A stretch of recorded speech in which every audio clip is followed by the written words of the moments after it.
आज मैं फिर आपके सामने उपस्थित हूँ। आज हम शीत पित्त के रोग के बारे में चर्चा करेंगे। इसके पहले कि शीत पित्त प्रकरण प्रारंभ किया जाए, कल प्रमेह से संबंधित कुछ प्रश्न उपस्थित हुए हैं, उनका निराकरण करना चाहूँगा। शिव नारायण गुप्ता जी ने पूछा है कि आपने जो कल्प चिकित्सा बताई बसंत कुसुमाकर की, उसमें आपका एक्सपीरियंस क्या है।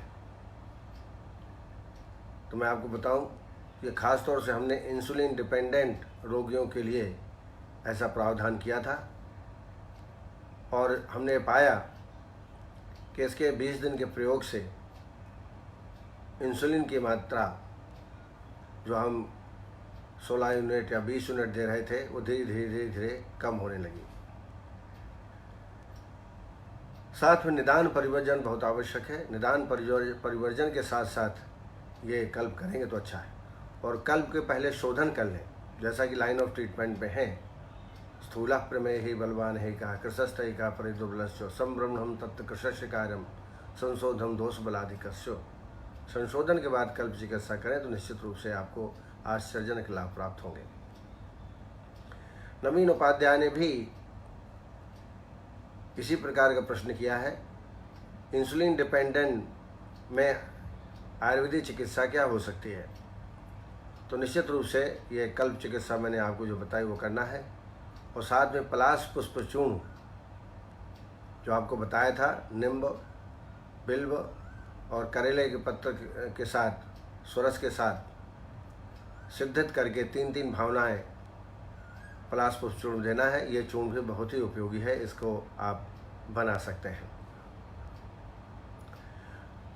कल्प के दौरान भोजन व्यवस्था क्या हो, बहुत ही महत्वपूर्ण प्रश्न है। निश्चित रूप से लघु आहार का मतलब जौ की रोटी, चने की रोटी,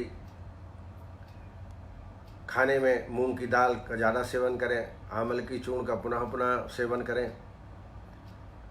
2 रोटी मूंग की दाल या खिचड़ी, दलिया, ऐसा लघु आहार देते हुए कल्प चिकित्सा करेंगे तो ज़्यादा लाभ प्राप्त होगा। और इस दौरान धीरे धीरे इंसुलिन की जो यूनिट है वो आप कम करते जाएं। हर 5वें दिन रोगी का ब्लड टेस्ट कराएं, ब्लड शुगर लेवल देखते जाएं और कल्प चिकित्सा की ओर आगे बढ़ते जाएं।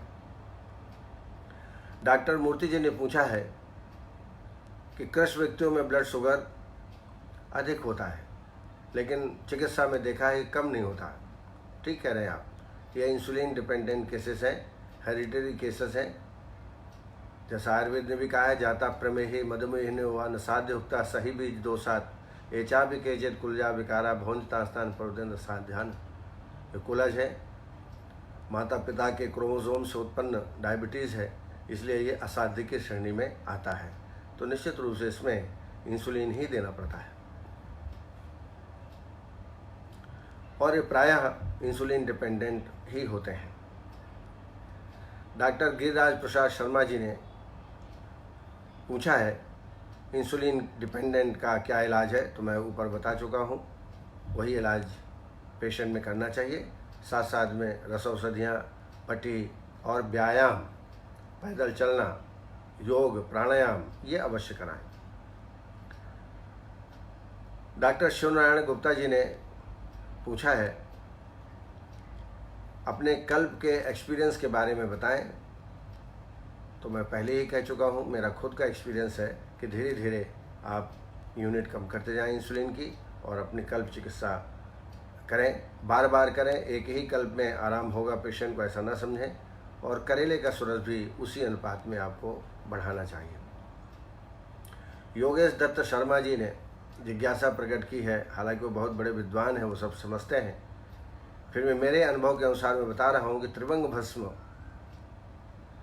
प्रतिदिन की मात्रा 500 मिलीग्राम से ज़्यादा नहीं होना चाहिए।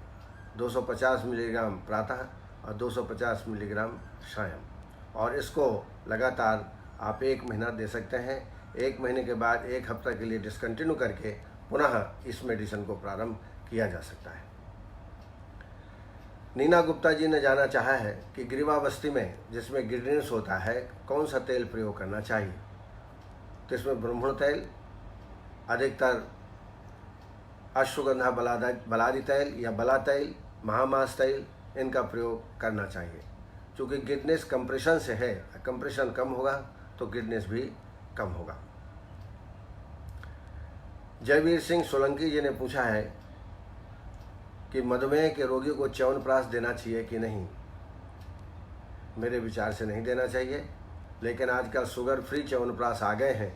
मेरा तो कोई इसमें एक्सपीरियंस नहीं है, लेकिन अगर वास्तव में सही है, शुगर फ्री है, तो शुगर फ्री च्यवनप्राश दे सकते हैं। नहीं तो आप इसकी जगह आमल की रसायन दीजिए, ब्राह्मी रसायन दीजिए, जो कि चूर्ण के रूप में होता है, तो वही प्रभाव रोगी को प्राप्त होंगे। डॉक्टर गिरिराज प्रसाद शर्मा जी ने जानना चाहा है पलाश पुष्प चूर्ण, जो मेरा एक्सपीरियंस है, जो हमने ये काम किया है, कितनी मात्रा में और अनुपान क्या।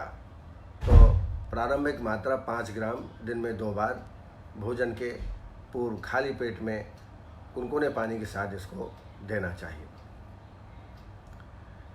दिनेश यादव जी, जो कि बेगूसराय राजकीय आयुर्वेदिक कॉलेज में पोस्टेड हैं, पंचकर्म के विख्यात चिकित्सक हैं और बहुत लगनशील और बड़े सेवाभावी चिकित्सक हैं। उनके जाने से, उनके पदस्थ हो जाने से वहाँ पंचकर्म का सेक्शन चालू हो गया और वहाँ डॉक्टर उमाशंकर जी जो प्रिंसिपल हैं, वो भी बहुत मेहनत करने वाले हैं। अच्छी बात है, आप पंचकर्म का नाम रोशन करें। बिहार में थोड़ा पंचकर्म की कमी है, आप निश्चित रूप से आप उसकी पूर्ति कर पाएंगे। इस कार्यक्रम को निरंतर डॉक्टर महेश दाधीच, डॉक्टर नवीन चंद्र जोशी जो इस कार्यक्रम के संयोजक हैं, उत्कर्ष वर्मा जी, नीना गुप्ता जी, अजय शर्मा जी, डॉक्टर मूर्ति जी, डॉक्टर चित्रा बंसोड़े, डॉक्टर फल्गुनी भट्टाचार्य, सपना जी, डॉक्टर जितेंद्र वर्मा जी, रीना शर्मा, अनुराग सिंह चंदेल और सतपाल सिंह, ये सब इस लेक्चर सीरीज़ को बड़े ध्यान से सुन रहे हैं। आपको बहुत बहुत धन्यवाद। इस सीरीज़ का यही उद्देश्य है कि जो आप क्लासिकल नॉलेज भूल गए हैं प्रैक्टिस के दौरान, फिर से आपको वो प्राप्त हो, संप्राप्ति का पता हो, चिकित्सा सिद्धांत का पता हो। और जो बृहत्त्रयी लघुत्रयी में हर्बल योग दिए हैं, काढ़े दिए हैं, लेप दिए हैं, बटी दी हैं, उनका अधिक से अधिक प्रयोग करें तो निश्चित रूप से आप लाभान्वित हो पाएंगे। इसी दृष्टिकोण से इस लेक्चर सीरीज का प्रारंभ किया गया है। अब आइए शीत पित्त के बारे में थोड़ा जानें। आप सब जानते हो शीत पित्त ये बिल्कुल रेगुलर अर्टिकेरिया जैसे कहते हैं, रेगुलर इसके पेशेंट मिलते रहते हैं। तो थोड़ा से क्लासिकल नॉलेज भी आवश्यक है। बृहत्त्रयी में इसका विस्तृत वर्णन उपलब्ध नहीं होता है। आचार्य चरक ने नानात्मज व्याधियों में उदर्द रोग का ग्रहण किया है। अष्टांग हृदय ने उत्कोट और कोट को क्षुद्र रोगों में वर्णित किया है, इतना ही वर्णन मिलता है। दूसरा, वमन के अयोग में कोट शब्द का प्रयोग आया है। दुष्चरते स्फोटक कोठ कंडु, जब वमन का अयोग हो तो उसमें कोठ कंडु ऐसे लक्षण उत्पन्न होते हैं, लेकिन पृथक से कोई इसका वर्णन नहीं प्राप्त होता है।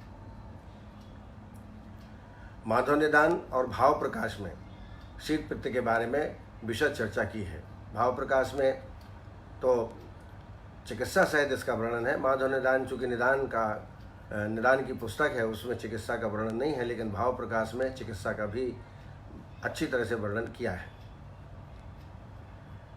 शीत पित्त यह वात प्रधान व्याधि है और उदर्द यह कफ प्रधान है और कोठ एक ही प्रकार की ये 3 बीमारियां हैं, शीत पित्त, उदर्द और कोठ पुनः पुनः हो ऐसी अवस्था में उसको उत्कोट बोलते हैं और इसमें रक्त दोष की प्रधानता होती है।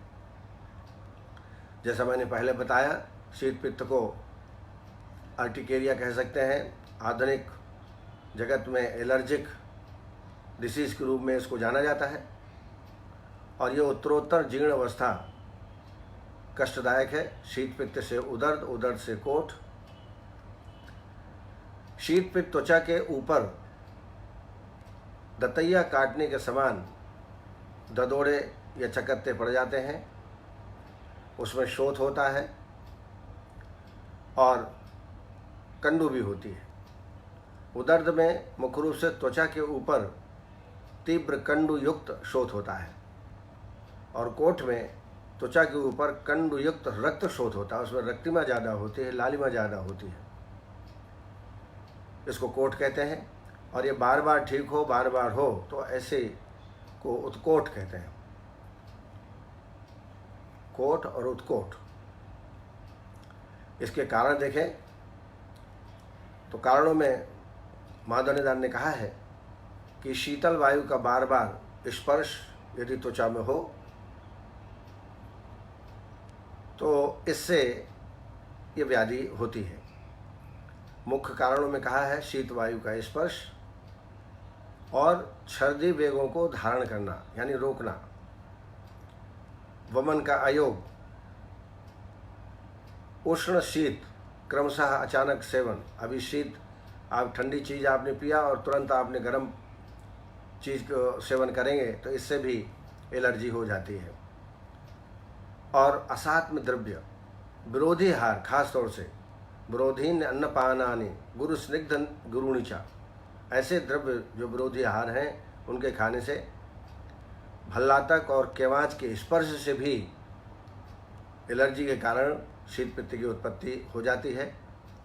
कृमियों के कारण और संख्या योगों का अधिक प्रयोग करने से भी कभी कभी इस प्रकार की व्याधियाँ उत्पन्न हो जाती हैं।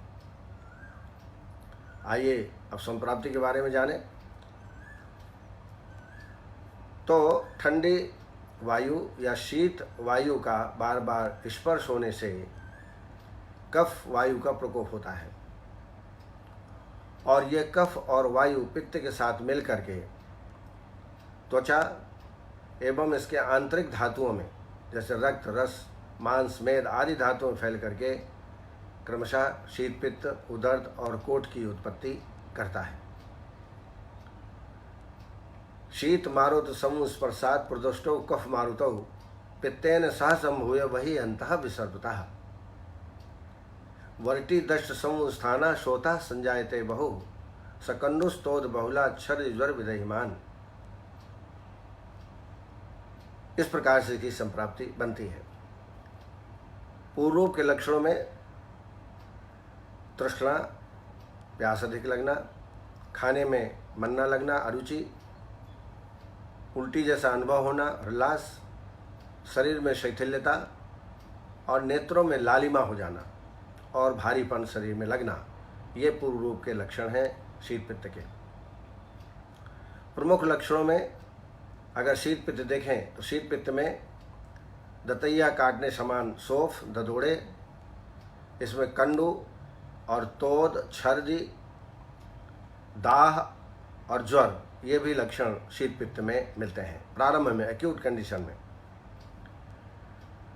उदर्द के रूप हैं, इसमें भी ददोड़े पड़ते हैं लेकिन ददोड़ों के मध्य में थोड़ा गड्ढा जैसा महसूस होता है और इसमें रक्त वर्णता अधिक होती है, दाह अधिक होता है और इसमें भी कंडू होती है क्योंकि कफ दोष प्रधान है, तो कंडू युक्त चकत्ते होना उदर्द है।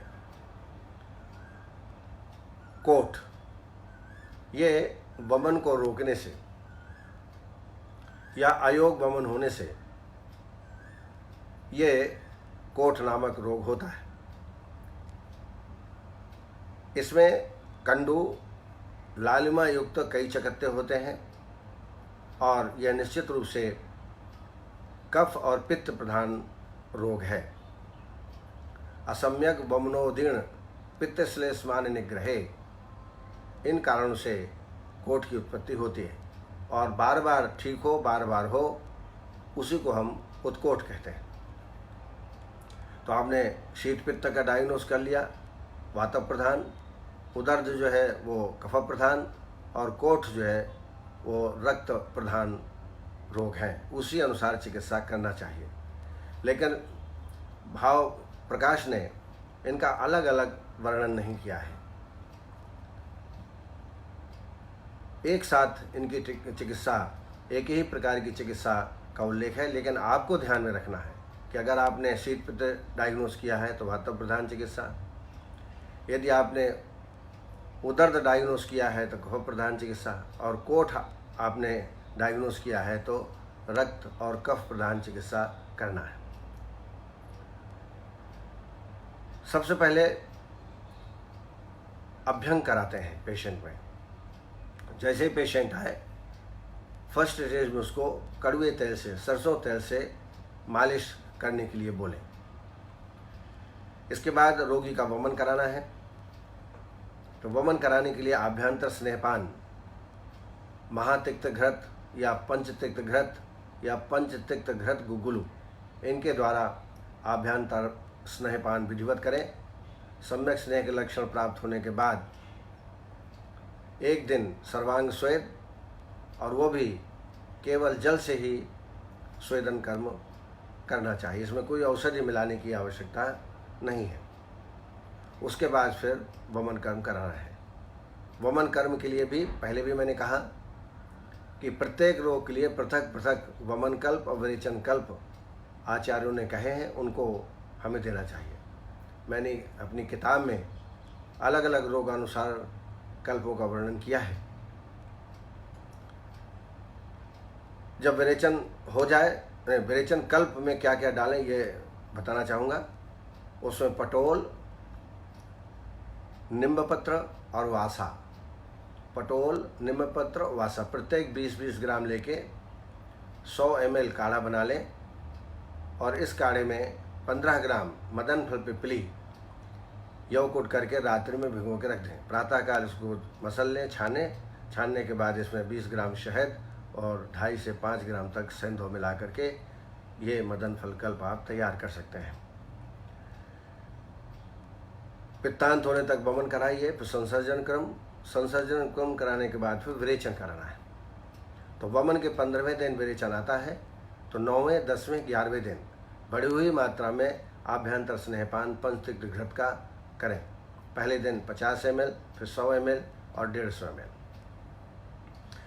तो इस तरीके से आभ्यंतर स्नेहपान 9वें, 10वें, 11वें दिन, 12वें, 13वें, 14वें दिन वाय अभ्यंग और वाय स्वेदन करें गर्म पानी से। तेल आप कटु तेल का ही प्रयोग करें, सरसों तेल का प्रयोग करें मालिश के लिए। और विरेचन कल्प के लिए त्रिफला 50 ग्राम, गुग्गुलू 20 ग्राम, कृष्ण शोथ 30 ग्राम और पिपली 10 ग्राम। फिर से सुन लीजिए, त्रिफला 50 ग्राम, गुग्गुलू 20 ग्राम, कृष्ण शोथ 30 ग्राम और पिपली 10 ग्राम। इनको यवकुट करके 100 ml काढ़ा बना लीजिए, और इसमें एरण्य तेल 40 ml या 30 ml डाल करके इससे विरेचन कराएं। विरेचन करने के बाद संसर्जन क्रम, और संसर्जन क्रम के 9वें दिन से रक्त मोक्षण करा सकते हैं। सामान्यतः रक्त मोक्षण में आभ्यंतर स्नेहपान नहीं कराया जाता, लेकिन खास तौर से भाव प्रकाश ने कहा है कि शीत पित्त में, उदर्द में, कोठ में यदि रक्त मोक्षण कराना है तो पहले 3 दिन घृत का पान कराना चाहिए। और इसके लिए उन्होंने घृत का नाम भी दिया है महातिक्त घृत, महातिक्त घृत। इसको आभ्यंतर स्नेहपान प्रथम दिन 30 ml, 60 ml और 120 ml 3 दिन तक दें। एक दिन स्वेदन करा करके और फिर इसमें रक्त मोक्षण सिरावेद के द्वारा करा सकते हैं। नहीं, कराना ही चाहिए, तभी लाभ मिलेगा। इसके बाद भाव प्रकाश ने कहा है जो कुष्ठ की चिकित्सा है वही चिकित्सा शीत पित्त में भी करनी चाहिए, ऐसा उन्होंने उल्लेख किया है। तो कुष्ठ के कुछ प्रयोग मैंने पहले बताए थे श्वेत कुष्ठ में, उनका भी उपयोग इसमें कर सकते हैं। कुछ अनुभूत योग हैं, हालांकि ये जो अनुभूत योग हैं सब ये शास्त्रीय हैं। क्लासिक्स में आपको चरक में, सुश्रुत में, वाग्भट में ये सब मिल जाएंगे। पहला तो यह है कि जब एक्यूट कंडीशन हो, बहुत तकलीफ़ हो पेशेंट को, तो गैरिक, शुद्ध गैरिक का घोल बना ले और पूरे शरीर में लेपन करके कम से कम 1 घंटे उसको बैठाएं। ऐसा प्रत्येक दूसरे दिन करना चाहिए। आप देखेंगे कि 1 हफ्ते बाद ही, 1 हफ्ते में ही जो शीत पित्त का एक्यूट कंडीशन है वो शांत हो जाता है। दूसरा एक बहुत ही सुलभ है जिसको आप कर सकते हैं, दूर्वा हर जगह मिल जाएगी, और हरिद्रा। दूर्वा और हरिद्रा 100-100 ग्राम लेकर के और इसको पानी में अच्छा पीस डालिए, बारीक पीस डालिए, और इसका लेप इफेक्टेड पार्ट में दिन में 2 बार या 1 बार ही करें तो भी लाभ प्राप्त होता है। एक लेप जिसका प्रयोग हम लोग करते हैं वह है सैंधवादि लेप। इसमें सैंधव, कूट और घृत, 3 चीज़ें हैं। सैंधव, कूट और घृत, इनको बारीक चूर्ण करके घृत के साथ बढ़िया लेप तैयार कर लें और इफेक्टेड पार्ट में इसको लगाएं।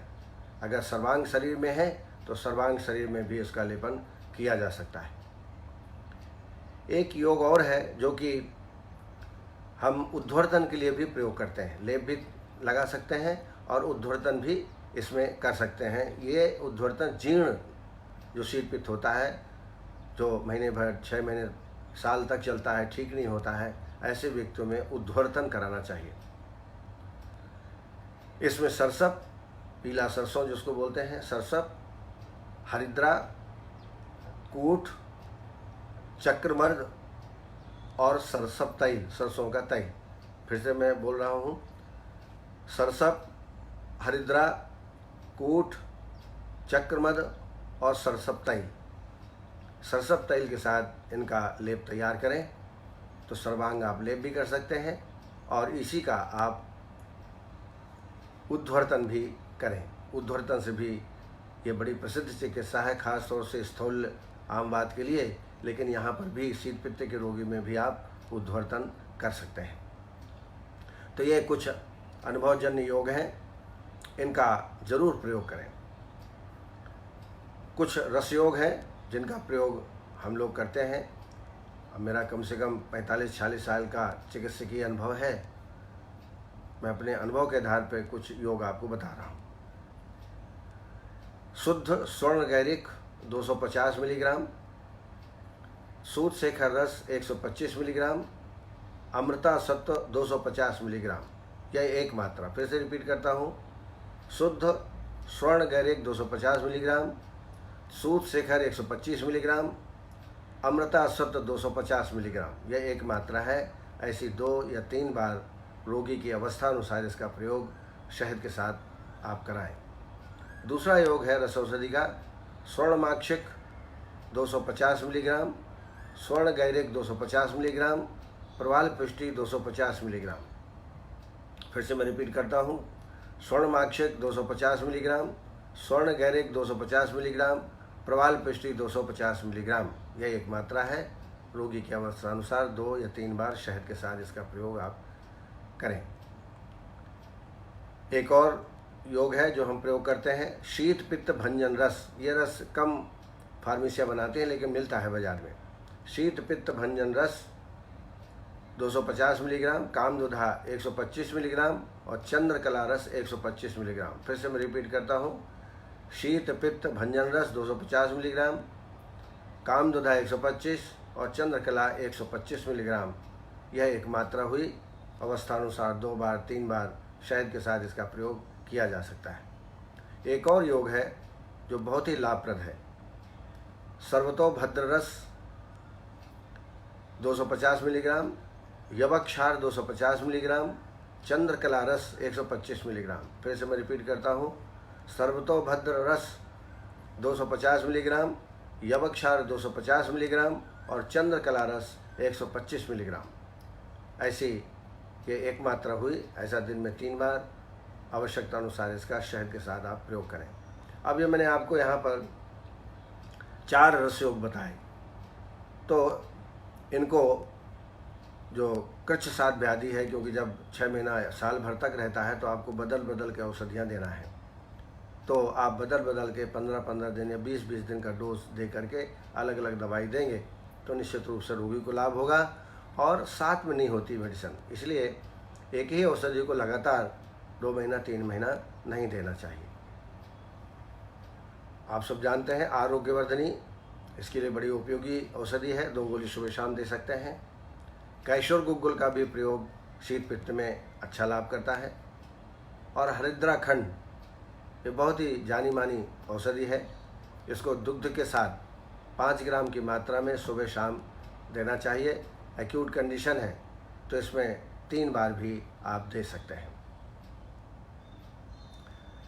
आसो अरिष्ट में सारीवाद्यासो, चंदनासो, महामंजिष्ठादि और खदिरारिष्ट, ये 4 आसो अरिष्ट हैं जिनका प्रयोग आप कर सकते हैं। मेरा व्यक्तिगत अनुभव है सारीवाद्यासो और चंदनासो का। 2-2 चम्मच 10-10 ml लेकर के 20 ml पानी और भोजन के बाद 2 बार इसको देते हैं। लेकिन मैं फिर कहता हूँ कि लगातार एक ही औषधि का प्रयोग न करें, बदल बदल के करें तो आपकी विशेषज्ञता भी जाहिर होती रहेगी और पेशेंट को विश्वास भी डेवलप होगा। इसके अलावा कुछ प्रसिद्ध औषधियाँ और हैं, जैसे आर्टिप्लेक्स लोशन। आर्टिप्लेक्स लोशन भी बहुत लाभप्रद करता है, पेशेंट को दिन में 2-3 बार लगाएं। आर्टिप्लेक्स कैप्सूल भी आती है, 2 कैप्सूल 2 सुबह शाम को आप इसका भी प्रयोग कर सकते हैं। और नहाने के लिए जो सोडा युक्त साबुन है उसको प्रयोग नहीं करना चाहिए, जिसमें एलोवेरा मुख्य हो, जिसमें सोडा ना हो, ऐसे साबुनों का प्रयोग करना चाहिए। प्रयास ये करें कि अगर निम्न मिल जाए, निम्न पत्र, तो निम्न पत्र का क्वाथ बना करके और इस क्वाथ में और पानी मिला करके इससे स्नान करें तो और अच्छा है। दूसरा मैंने शायद बताया होगा सिद्धार्थक स्नान, जो कुष्ठ रोग में वर्णित हैं। मुस्त मदनम त्रिफला करंज आरगवध कलिंग यवाहा दारवी सप्त प्रणाह सिद्धार्थकम नाम चयति। इसको आप कुष्ठ अध्याय में सिद्धार्थक नाम से वर्णित है, वहाँ देख सकते हैं। इनका भी काढ़े के रूप में या स्नान के रूप में या खाने पीने में या वस्ती चिकित्सा में, इस सब में इसका प्रयोग किया जाता है। तो जो कुष्ठ की चिकित्सा बताई गई है उसकी चिकित्सा भी यहाँ आप करें। बस आपको ये ध्यान रखना है कि एक साथ ये सारी मेडिसिन पेशेंट को नहीं देना है। अपनी बुद्धि अनुसार, अपनी चातुर्य से पेशेंट को देखते हुए उस हिसाब से चिकित्सा व्यवस्था पत्रक आपको बनाना चाहिए। बहुत बहुत धन्यवाद, आपने बड़ी ध्यानपूर्वक सुना। फिर हम दोबारा कल आपसे मुलाकात करेंगे। आपसे ये निवेदन है कि निश्चित रूप से आप जिज्ञासा अवश्य प्रस्तुत करें। इससे मुझे लगेगा कि नहीं, आप कार्यक्रम देख रहे हैं, तो जिज्ञासा, उससे ज्ञान की वृद्धि, हमको भी ज्ञान की वृद्धि होती है। और आप सब एक्सपीरियंस चिकित्सक हैं, कोई मैं नए लोगों को ये लेक्चर नहीं मिल रहा है। ये तो आप जो प्रैक्टिशनर हैं, अच्छे 10-10 साल 20-20 साल से 30-30 साल से प्रैक्टिस कर रहे हैं, आपके स्वयं के अनुभव भी इसमें होंगे। ऐसा कोई यदि अनुभव आपके पास है तो आप सबको शेयर कर सकते हैं। बहुत बहुत धन्यवाद। नमस्कार।